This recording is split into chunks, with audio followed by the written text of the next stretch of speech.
Win through your actions, never through argument. Observance of the law.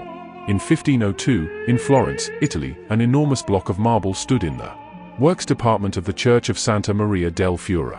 It had once been a magnificent piece of raw stone, but an unskillful sculptor had mistakenly bored a hole through it where there should have been a figure's legs, generally mutilating it. Piero Soderini, Florence's mayor, had contemplated trying to save the block by commissioning Leonardo da Vinci to work on it, or some other master, but had given up, since everyone agreed that the stone had been ruined.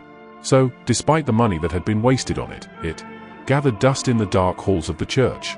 This was where things stood until some Florentine friends of the great Michelangelo decided to write to the artist, then living in Rome. He alone, they said, could do something with the marble, which was still magnificent raw material.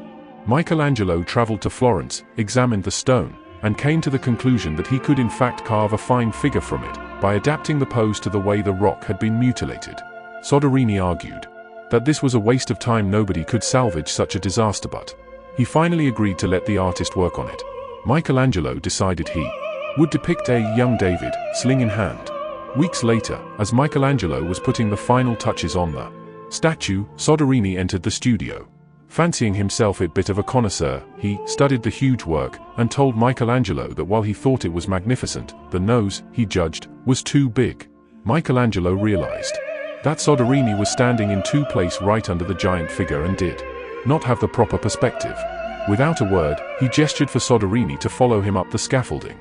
Reaching the nose, he picked up his, as well as a bit of marble dust that lay on the planks, with Soderini just a few feet below him on the scaffolding.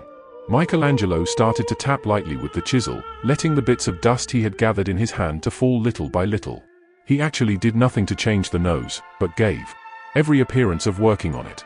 After a few minutes of this charade, he stood aside. Look at it now. I like it better, replied Soderini. You've made it come alive. Interpretation. Michelangelo knew that by changing the shape of the nose he might ruin the entire sculpture. Yet Soderini was a patron who prided himself on his aesthetic judgment. To offend such a man by arguing would not only gain Michelangelo nothing, it would put future commissions in jeopardy. Michelangelo was too clever to argue. His solution was to change Soderi's perspective, literally bringing him closer to the nose, without making him realize that this was the cause of his misperception. Fortunately for posterity, Michelangelo found a way to keep the perfection of the statue intact while at the same time making Soderini believe he had improved it. Such is the double power of winning through actions. Rather than argument, no one is offended, and your point is proven.